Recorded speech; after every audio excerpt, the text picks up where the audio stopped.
Evangelho de João, capítulo 1, versículo 29.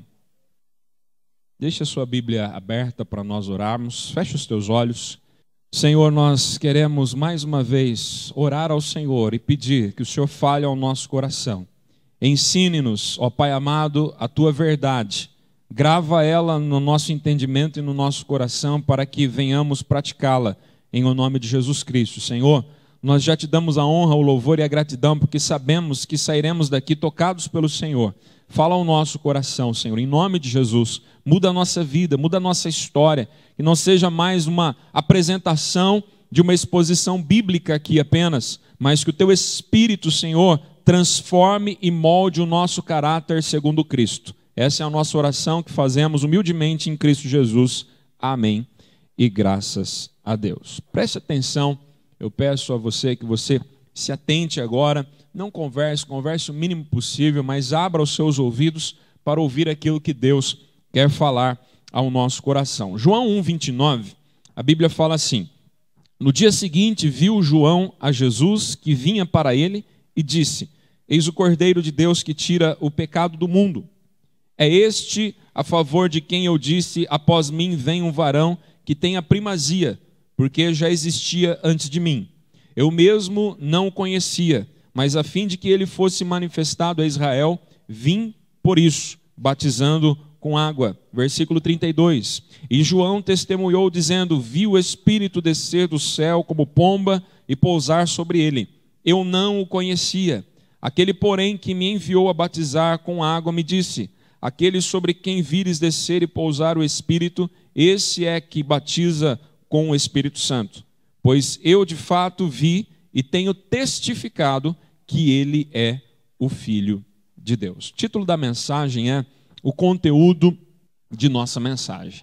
Muito tem se falado a respeito da pregação do Evangelho, muitos acreditam que o Evangelho tem espalhado pelos quatro cantos da terra, mas nós precisamos nos ater à verdade bíblica do verdadeiro Evangelho, do Evangelho segundo Cristo nos deixou. E aqui é o precursor do Senhor Jesus, João Batista, a qual veio preparar o caminho para o Senhor, é quem está dizendo. Foi escrito, relatado e registrado aqui pelo escritor, o discípulo amado João. Mas aqui as palavras que estão registradas é para que nós possamos aprender a respeito de alguns pontos cruciais que nós precisamos ter esse teor na mensagem do Evangelho que nós pregamos. Primeira coisa que me salta aos olhos e me chama a atenção no versículo 29. A palavra do Senhor diz que João Batista viu Jesus que vinha para ele. E ele disse o seguinte: eis o Cordeiro de Deus que tira o pecado do mundo. O cordeiro na antiga aliança era o animal oferecido para os sacrifícios ao Senhor.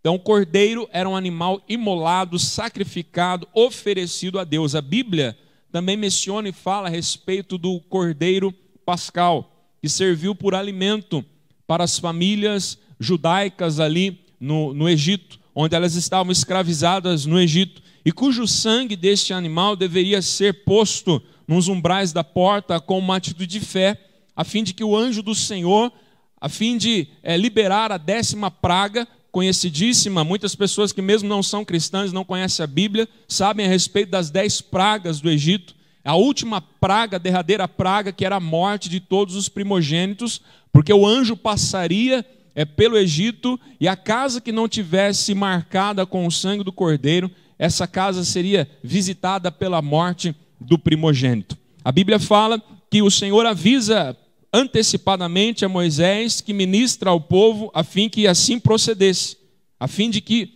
os primogênitos dos israelitas pudessem ser livrados dessa praga. Se você quiser abrir comigo em Êxodo capítulo 12, nós vamos ver esse texto que nos traz o esclarecimento. Êxodo capítulo 12, versículo de número 13.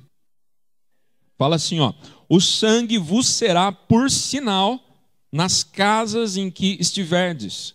Quando eu vir o sangue, passarei por vós, e não haverá entre vós praga destruidora, quando eu ferir a terra do Egito. Ou seja, o sangue era o sinal da fé dos israelitas, a fim de que o anjo passasse sobre a casa habitada pelo povo judeu, a fim de que esta casa não fosse alcançada pela 10ª praga. O sangue de um animal. Guarde essas informações aí no seu coração. Um cordeiro também era oferecido em sacrifício a fim de que os pecados de uma pessoa fossem encobertos. Sangue de animais não perdoava pecados, mas encobria pecados segundo o ritual que o próprio Deus havia estabelecido. Fato é que o único e verdadeiro sacrifício definitivo, aceitável diante dos olhos de Deus, foi o sacrifício de Jesus Cristo, o derramamento do sangue de Jesus Cristo.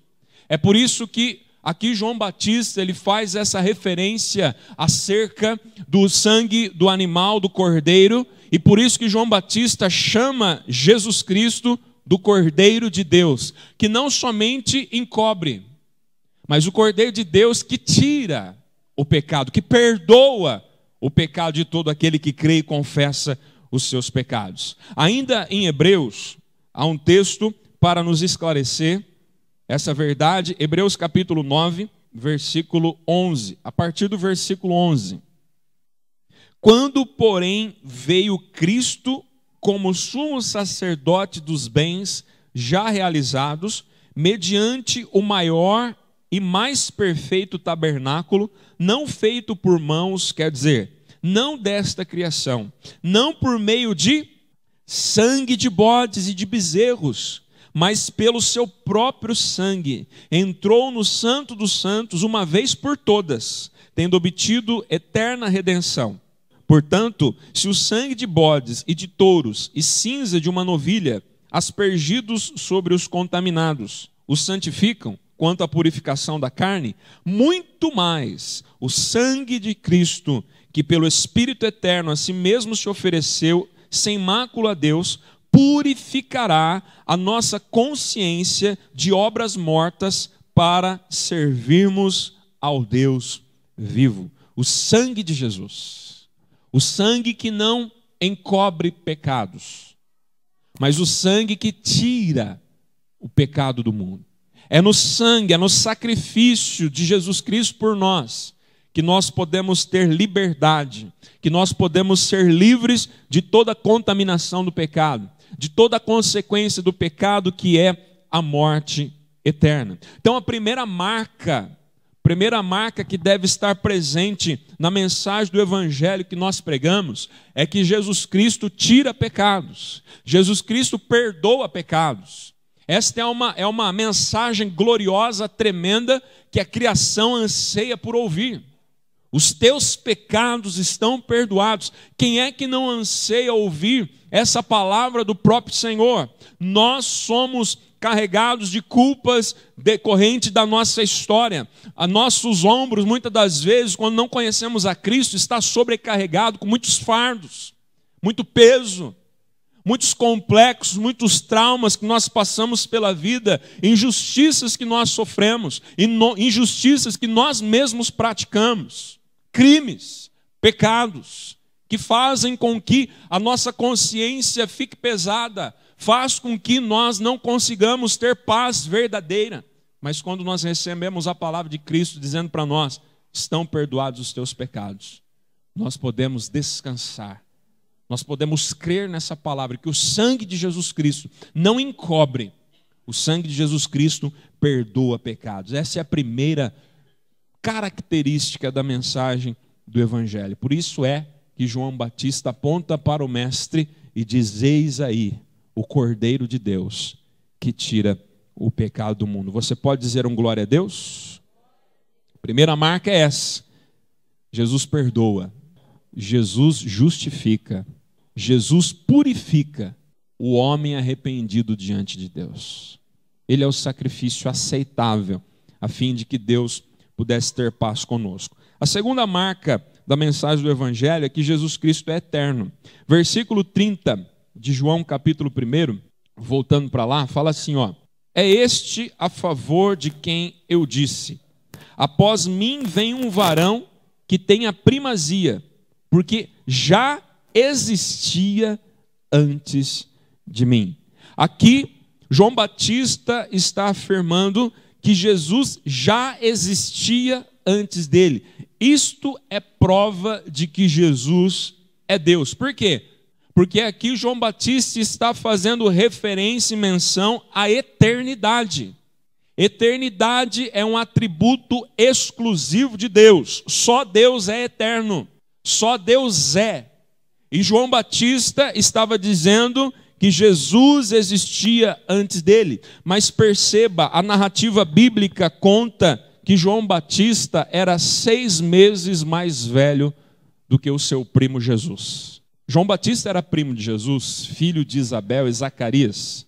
E 6 meses antes de Maria gerar, conceber no seu ventre pelo Espírito Santo, Isabel já se encontrava grávida de 6 meses, quando do fato de quando Maria vai visitar a sua parente, e ali o feto dentro do seu ventre estremece, e Isabel fica cheia do Espírito Santo e profetiza sobre a sua parente Maria. Vamos ver esse texto lá em Lucas capítulo 1. Lucas capítulo 1, versículo 36. Você pode ler a história toda na sua casa, capítulo 1 de Lucas, que dá detalhes sobre o nascimento de Jesus Cristo. E aqui em Lucas 1,36 a Bíblia fala: Isabel, tua parenta, igualmente concebeu um filho na sua velhice, sendo esse já o 6º mês para aquela que diziam ser estéril. Um milagre aconteceu. Isabel era uma mulher estéril e já em ditosa velhice ela concebeu uma criança, um menino, um varão, para ser profeta, para ser aquele que prepararia o caminho do Senhor a fim de pregar a mensagem do Evangelho.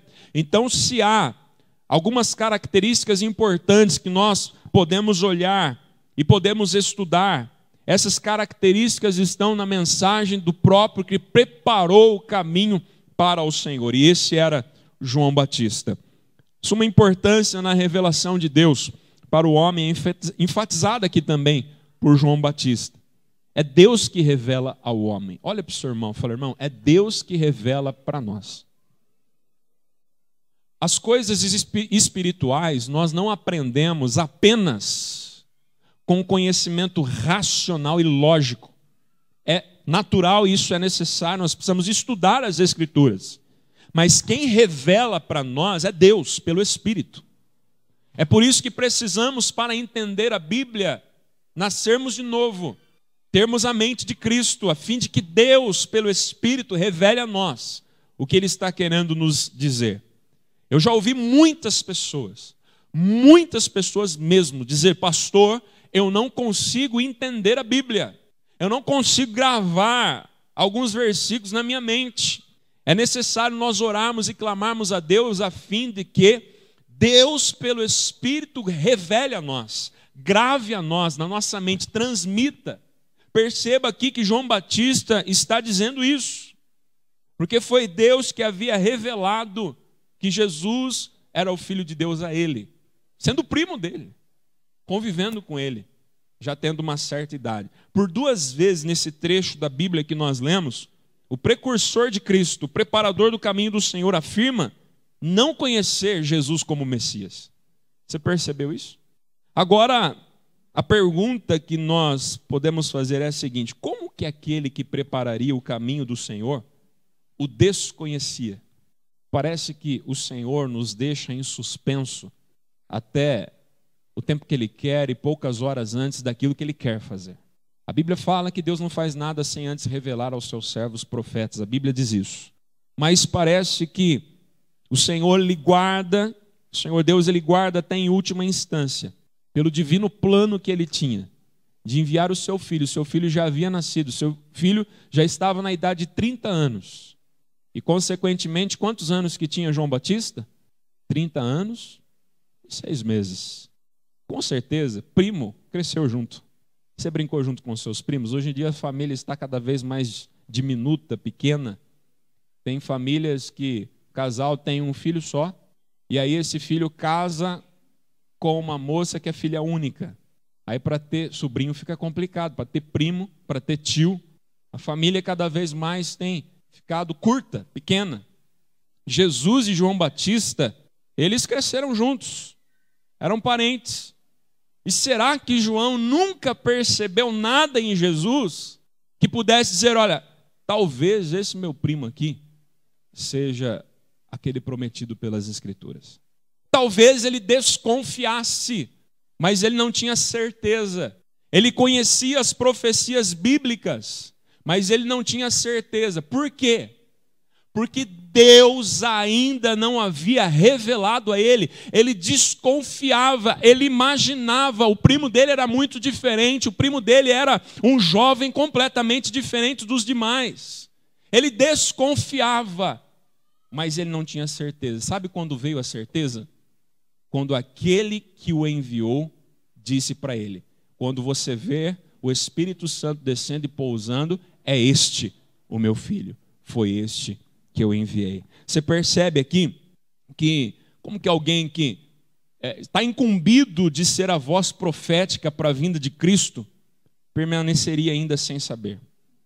A culpa é nossa, né? Sabe por quê? Porque a gente acabou de falar, a Bíblia diz isso, que Deus não faz nada sem antes revelar aos seus servos profetas. Deus, ele sempre revela para nós. A Bíblia fala a respeito de certa feita que o Senhor Deus intentou destruir Sodoma e Gomorra, mas o parente de Abraão, Ló, estava habitando nessas cidades. Aí o Senhor disse: ocultarei o que farei ao meu servo, ao meu amigo Abraão? Ou seja, o Senhor ia agir com justiça, mas ele não deixaria de avisar Abraão. Para que Deus iria avisar, se Deus já havia intentado no seu coração destruir aquela cidade por causa do pecado? A fim de que Abraão levantasse e fizesse o que ele fez, orasse: Senhor, tem misericórdia. Quando Deus avisa a gente de alguma coisa trágica, sabe o que é para a gente fazer? Orar. Quando Deus fala conosco a fim de algo que é bom que vai acontecer, você pode crer que isso realmente acontecerá. Você crê nisso? A resposta para nós da Bíblia é em João 16, versículo 8, que fala assim, ó: quando ele vier, falando a respeito do Consolador, o Espírito Santo, quando o Espírito Santo Consolador vier, ele convencerá o mundo do pecado, da justiça e do juízo. É o Espírito Santo que nos convence. É o Espírito Santo que se revela a nós, revela a respeito de Deus ao nosso coração, à nossa vida. João não o conhecia. Vamos ver esse texto que lemos lá em João 1, versículo de número 31. O que está escrito aí, as primeiras palavras?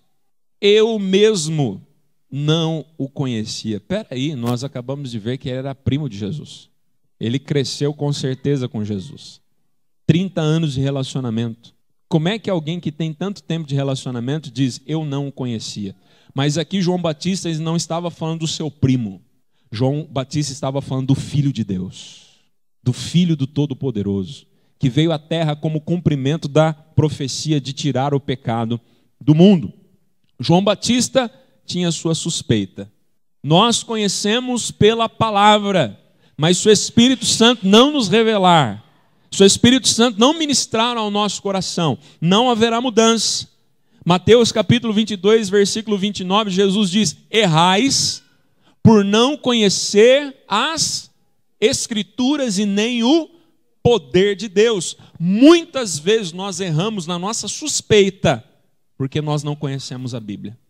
Porque a palavra de Deus é o GPS, é a bússola, é o mapa, a fim de que nós, pelo menos, suspeitemos das coisas que estão acontecendo. E, de fato, quem nos revelará é a comunhão com a terceira pessoa da Trindade, com o Senhor Espírito Santo. É Ele que revela para nós. O ministério dele atuante no mundo é dele agora, neste tempo. O Consolador que está entre nós hoje é o Espírito Santo de Deus. Diga glória a Deus por isso.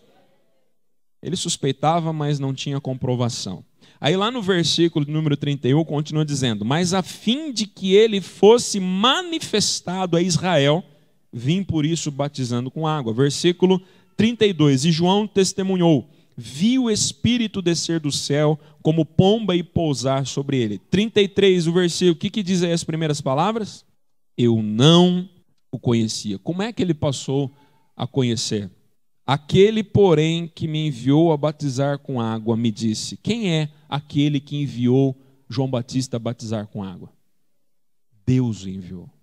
Deus o comissionou e disse: aquele sobre quem vires descer e pousar o Espírito, esse é o que batiza com o Espírito Santo. É revelação, irmão. Diga para o seu irmão que está do seu lado, fala, é revelação.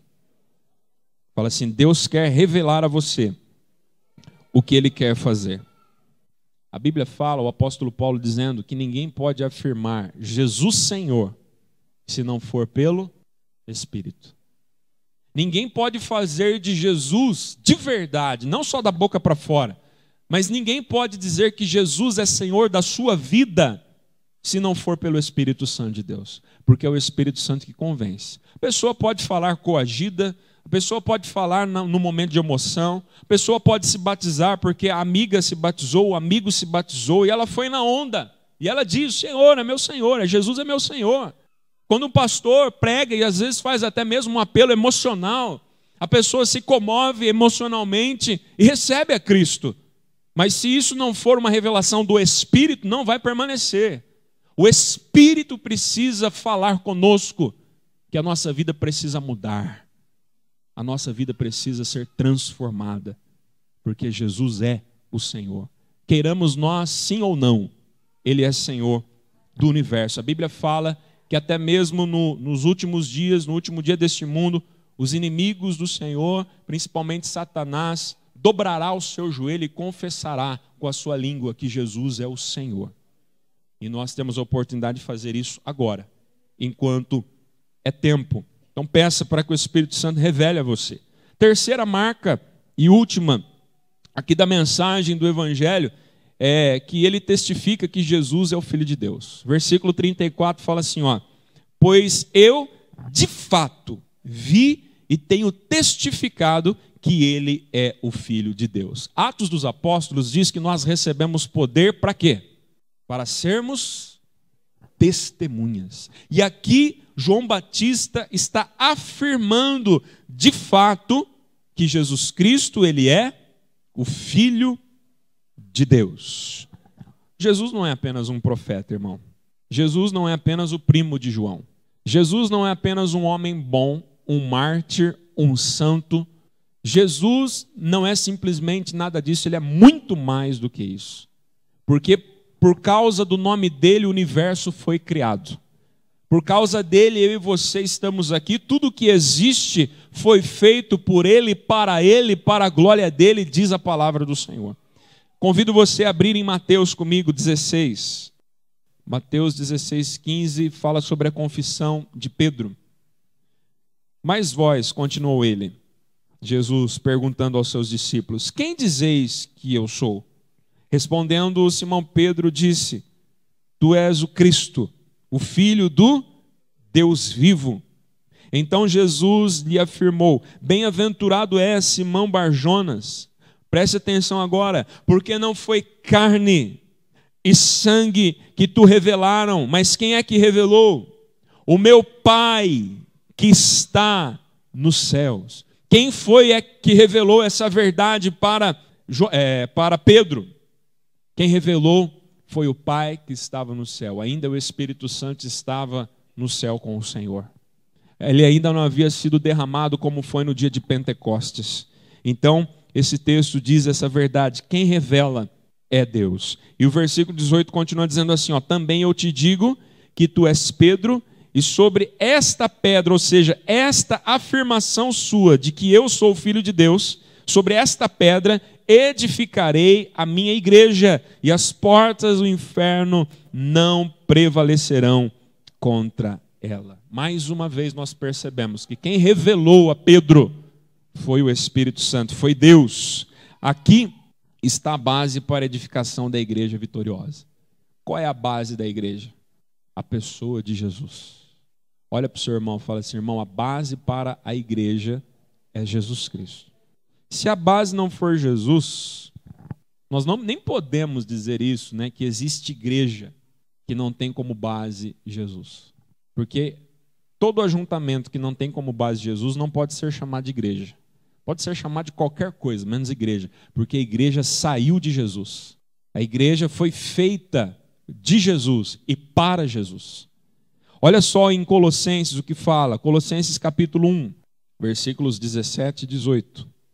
Ele é antes de todas as coisas. Eternidade. Jesus não foi criado. Jesus não é o filho mais velho de Deus. Jesus é o próprio Deus. Ele é eterno. Atributo de Deus exclusivo é eternidade, onisciência, onipresença, onipotência. São atributos só de Deus. Só Ele é que tem esses atributos. E aqui Paulo está dizendo, Ele é antes de João Batista? Não, é antes do quê? De todas as coisas. Nele tudo subsiste, ou seja, se há vida é porque está em Cristo. Se estiver fora de Cristo, está morto. Precisamos estar em Cristo para vivermos. E versículo 18, ele é o cabeça do corpo da igreja. Ele é o princípio, o primogênito de entre os mortos, para que em todas estas coisas ter a primazia. Ele é o cabeça do corpo. A Bíblia diz que nós somos o corpo de Cristo, sendo igreja. Cristo é o cabeça da igreja. Isso é, se a igreja realmente estiver ligada ao cabeça. Quantos aqui que já viram um corpo andando, perambulando por aí sem cabeça? A mesma coisa, um corpo não pode sobreviver sem cabeça, irmão. Como é que um corpo vai andar se ele recebe todas as orientações e comandos da cabeça? E quem é o cabeça da igreja? É Jesus Cristo. É Ele que comanda, é Ele que manda, é Ele que é o Senhor. Da mesma maneira que um corpo não sobrevive sem a cabeça, da mesma maneira, a igreja não pode existir sem Cristo. Você está entendendo? Por isso que esse deve ser o teor do Evangelho. 3 características da mensagem que nós devemos lembrar. Você lembra de cada uma delas? Você lembra qual é a primeira? Vamos para o texto. Evangelho de João, capítulo 1, versículo 29. O que diz lá? Essa é a primeira característica da mensagem do Evangelho. Eis o Cordeiro de Deus que faz o quê? Então, o primeiro teor da mensagem do Evangelho é que Jesus ele faz o quê com o pecado? Tira, perdoa. A segunda característica que nós vemos está registrado aqui no versículo número 30. Este é a favor de quem eu disse, após mim vem um varão que tem a primazia, porque quem que já existe, que é? Jesus ou Deus. Por quê? Porque Deus ele é eterno, é um atributo de Deus. Então Jesus é Deus. O teor do Evangelho não é que Jesus é o mártir, Jesus não é o fundador do cristianismo, Jesus não é o fundador da igreja protestante, nem da igreja católica. Jesus é o Senhor do universo, pelo qual nós existimos, vivemos, nos movemos, nele nós estamos.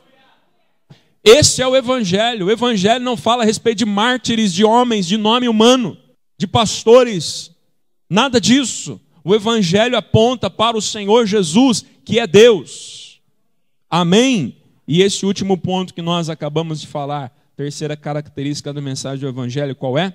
É o Espírito que revela. Versículo 34. Pois eu de fato vi e testifico de que Ele é o Filho de Deus. O Espírito Santo é quem revela que Jesus perdoa pecados, que Ele é Deus, que Ele é Filho de Deus. O Espírito Santo é que traz essa revelação. Essa é a mensagem que eu e você, nós como igreja, ligados ao cabeça, que é Jesus Cristo, devemos pregar sobre a face dessa terra. Nós não pregamos prosperidade. Não. Nós pregamos prosperidade coerente e bíblica. Nós não pregamos se você vier aqui, você será curado de todas as suas enfermidades. Não. Tem pessoas que vão morrer doentes, mas vão para o céu. Tem pessoas que vão morrer em sã saúde perfeita e vão para o inferno. Não é isso que nós pregamos. Nós não pregamos que se você vier para a igreja, você será rico e não terá mais nenhum problema. Isso é mentira. Não é verdade. Nós pregamos que Jesus é filho de Deus, ele é Deus. Quem revela o senhorio dele para nós é o Espírito Santo. E nós também cremos que ele perdoa pecados. Deus é o nosso Pai.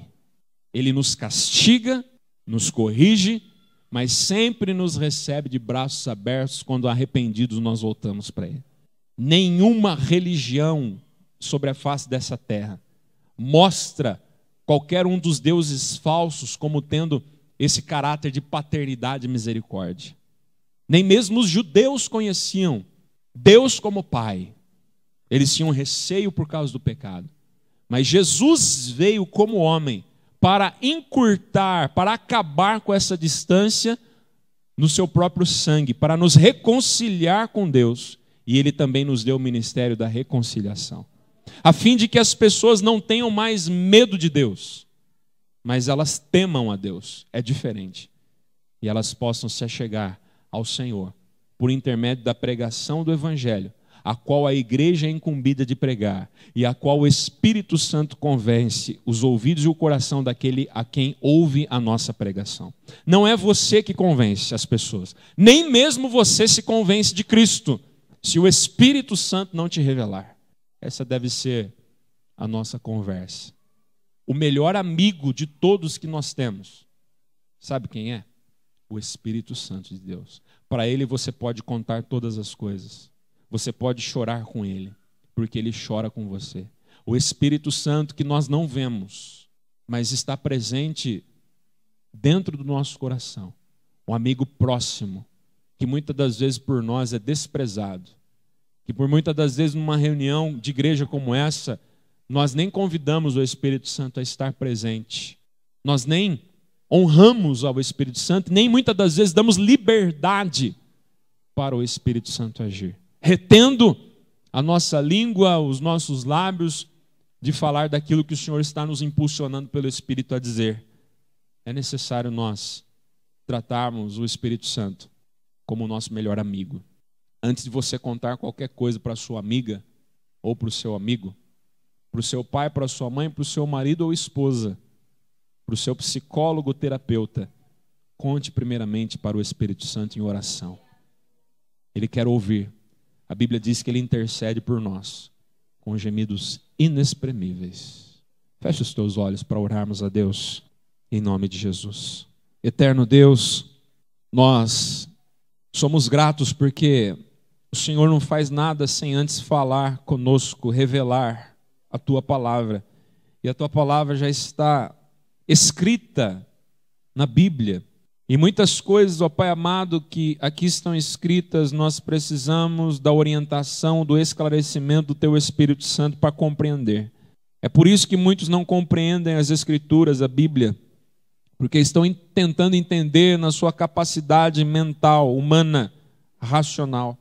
É verdade que também a Bíblia foi escrita para ser desta maneira interpretada. Mas a palavra viva de Deus que está, ó Deus, contido no interior deste livro, só pode ser revelada pelo Teu Espírito. Portanto, Deus amado, nós pedimos que como um culto como esse, com a exposição das Escrituras sendo ministrada, que o Teu Espírito convença, que a palavra sendo ministrada aqui, pessoas que estão com doenças, talvez até mesmo doenças terminais, incuráveis, a liberação da palavra de Deus e a fé gerada pelo Teu Espírito vai trazer milagre de cura instantânea que a medicina não poderá explicar. Deus, é desta palavra que nós estamos falando, é desta palavra que nós pedimos que o Senhor coloque nos nossos lábios como fogo, Deus, para convencer o pecador, para trazer, ó Deus, vida àquele que está morto, cura para aquele que está doente, Senhor, paz para aquele que está depressivo, em conflito, em guerra interior. Deus, usa a Tua igreja, que a Tua igreja se submeta ao cabeça que é Cristo, em o nome de Jesus. Faz isso, meu Pai. Esse é o nosso clamor, essa é a nossa petição. Ó Deus, que possamos realmente pregar o verdadeiro teor do Evangelho. Nos ajuda, Senhor, para a glória de Deus Pai. E a igreja diga amém. Diga eu creio.